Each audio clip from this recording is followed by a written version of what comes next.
Juin 1940. Le père Maurice Rondeau, sergent dans l'armée, est fait prisonnier et est envoyé au Stalag. Il ignore qu'il ne reviendra pas et que sa vie va illuminer les ténèbres les plus profondes.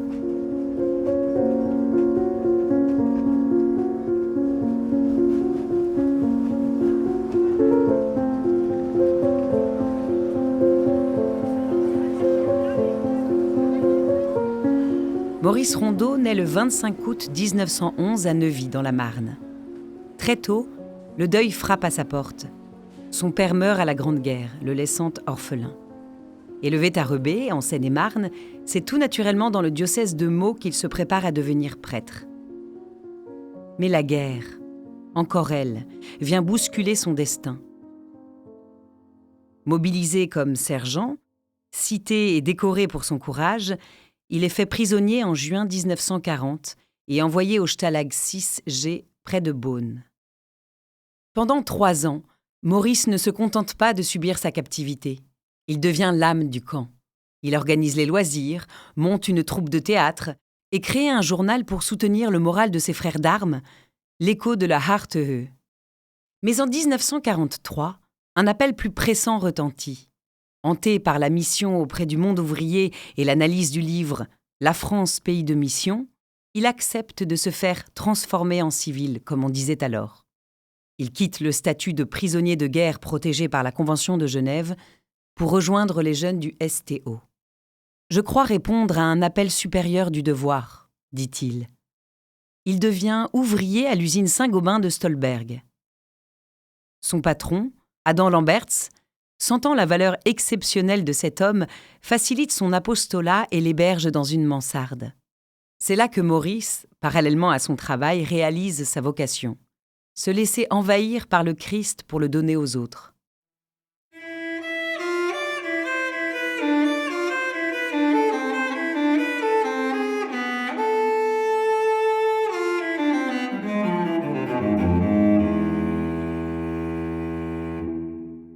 Maurice devient un véritable relais de l'ombre. Dans sa petite mansarde, il cache des fugitifs avant de les faire passer clandestinement vers la Belgique. Son patron lui propose d'utiliser cette filière pour sauver sa propre peau. Sa réponse est sans appel. « Je suis prêtre et ne dois pas fuir. J'irai là où Dieu m'envoie. » Son activité ne se limite pas à l'évasion. Il visite les malades, console les affligés et répand autour de lui cette immense charité du Christ qui soulève les cœurs. Mais la Gestapo finit par frapper et le 7 août 1944, il est arrêté à Aix-la-Chapelle pour activité religieuse. C'est là que son chemin de croix commence. Il passe par la prison de Brauweiler, puis le camp de l'IVA, avant d'être jeté dans l'enfer de Buchenwald. Au camp, Maurice refuse d'être séparé des ouvriers. Quand on envoie les prêtres vers Dachau, il reste, se faisant passer pour un simple travailleur afin de ne pas abandonner ses compagnons de misère. Atteint de scarlatine, il échappe de peu aux commandos, ces groupes de travail forcés extérieurs au camp et les plus meurtriers.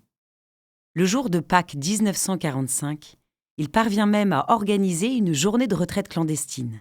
Confession, communion et commentaires d'évangile apportent une lueur de joie pure dans l'ambiance de mort du camp.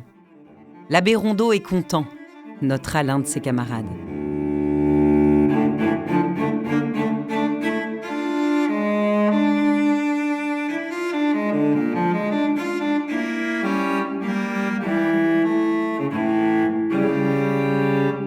Le 8 avril 1945, Buchenwald est évacué. Maurice est jeté dans des wagons surchargés, puis contraint à des marches forcées. Sur les 5000 déportés partis du camp, seuls 600 seront retrouvés vivants par l'armée américaine le 23 avril. Maurice est parmi les survivants, mais son corps est dévasté par une tuberculose foudroyante. Transporté à l'hôpital de Cham, il reçoit les derniers sacrements le 2 mai 1945. À son ami, le prêtre Valentin Grillon-Couturier, il livre ses dernières paroles d'une profondeur mystique. Tout ce que le Christ a souffert, nous l'avons souffert. Nous avons souffert sa passion. Nous avons vraiment été d'autres Christ. Refusant la haine malgré les horreurs vues et vécues, il témoigne d'un christianisme intégral, vécu comme au premier siècle de l'Église, là où l'action du diable était visible et où les miracles de la grâce l'étaient tout autant. Maurice Rondeau s'éteint le 3 mai 1945. Celui que ses compagnons considéraient déjà comme un saint laisse derrière lui un testament exemplaire, le don total de soi. Il n'a pas seulement prêché l'Évangile, il l'a gravé dans la chair de son propre martyr. Reconnu bienheureux, Maurice Rondeau est béatifié le 13 décembre 2025 à Notre-Dame de Paris, avec 49 autres Français morts en haine de leur foi, martyrs de l'apostolat.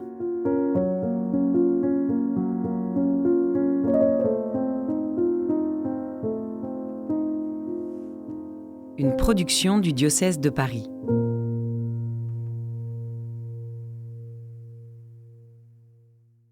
Cette série de podcasts est produite et réalisée par le service communication du diocèse de Paris avec la voix de Clémence de Vimal. Cet épisode a été écrit par Grégoire de La Touche à partir des ouvrages d'Armand Duval, Missionnaire et martyr, 51 témoins du Christ face au nazisme, aux éditions Salvator, et de Monseigneur Charles Molette, martyr de la résistance spirituelle, aux éditions François-Xavier de Guibert. L'enregistrement, le montage et le mixage ont été réalisés par Cyprien Truchot et Damien Morand.